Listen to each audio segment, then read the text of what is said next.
St. Clair Shores, what's going on, guys? How you doing? Derek here from M1 Realty. I'm back with your January 2024 real estate market update for the city of St. Clair Shores. So let's get into it.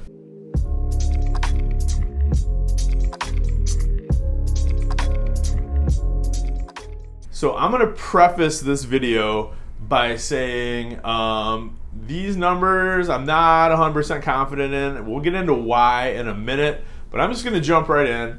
As of right now, as far as single family homes are concerned, we have 41 homes on the market in St. Clair Shores compared to 62 that sold in the month of December.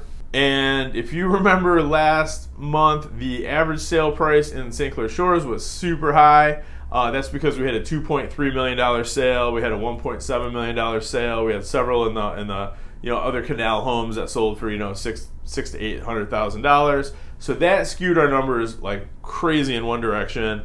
And I said, just wait till January and the numbers drop down the other way. And sure enough, they have. So as for the numbers that I have right now, the average sale price for homes that sold in December in St. Clair Shores was only $213,803. So that's down more than 25% from the month of November. And even with those numbers, it's still 6.8% higher than December of 2022. And again, with the numbers that I have right now, the average home that sold in December in St. Clair Shores only sold for 75% of asking price and took an average of 38 days on the market to get under contract. Currently, though, we only have 0.7 months worth of inventory on the market in St. Clair Shores. So that's the what. Let's talk about the why and the how. So for starters, as of the first of the year, I would say probably about 40% of the agents in the metro area switched over to a different MLS system. So we have a different data collection service, and that's only been up and running for a couple weeks now.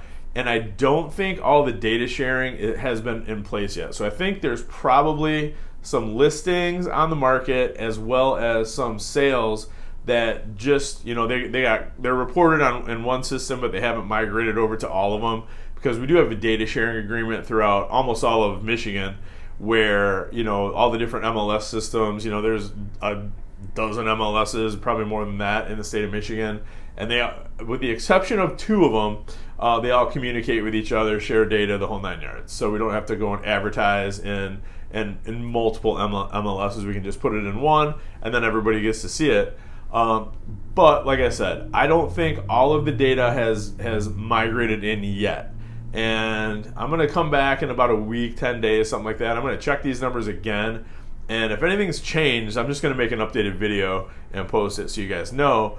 But for now, we're gonna take what they have. We're gonna see where that ends up, next month and the month after. And I think there's a couple other factors. This isn't completely off base. I just think we're not seeing the whole story yet. And the other factors that are at play are, number one, the time of year, because December and January are the two slowest months of the year for real estate in Metro Detroit, for obvious reasons. Nobody's going to go out and look at a house, December 26th and be all, geared up for house hunting, around the holidays. It's just, some people are, but more than, most people aren't.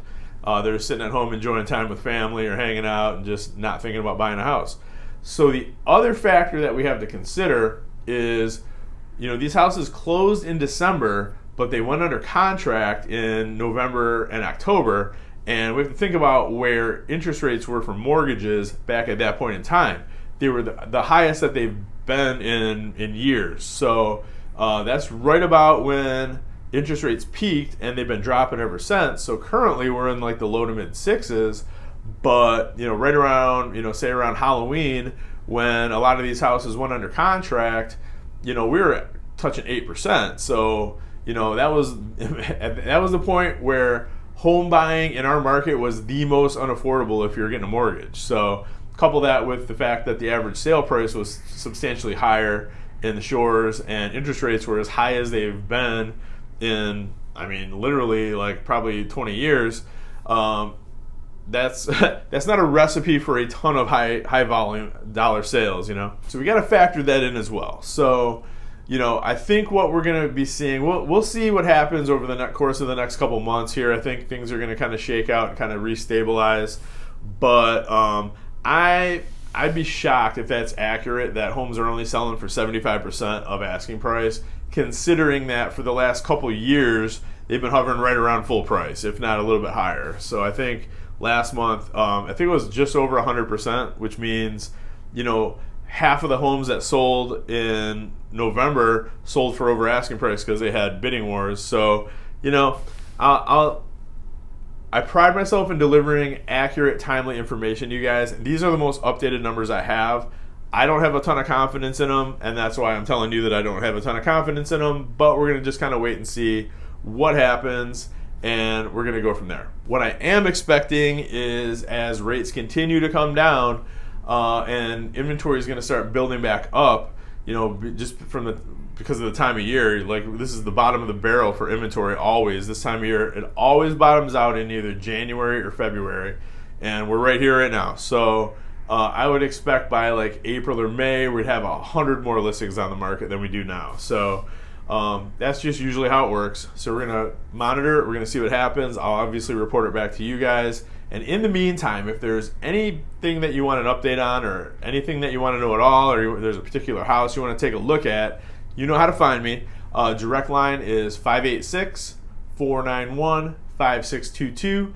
Call or text me anytime. You can always shoot me an email, dwerenka@m1realty.net. I'm on Facebook, Twitter, Instagram, LinkedIn, Messenger, you name it, I'm on it. I respond quick, and I will get right back with you. So until then, thank you so much for watching, guys. I'm sorry that I don't have, this is as accurate of numbers as I have. I'm sorry that it's not more consistent, but I guess if it's really not consistent, if this is 100% legit, then I'm glad I reported it to you. But one thing I know for sure is, as I get a little bit more perspective in what's going on with these numbers and why, I'm going to get right back with you and let you know. Till then, thank you so much for watching. Please try and stay warm, stay safe out there. It is frigid and icy and crazy out, so stay safe. Just take a little extra time to get where you're going. Make sure you get there safe, so we can so you're around to watch my video next month when I hopefully add a little more context to these numbers. So thanks a lot, guys. Appreciate it. Have a great start of the year, and we'll get back with you soon. Thanks so much.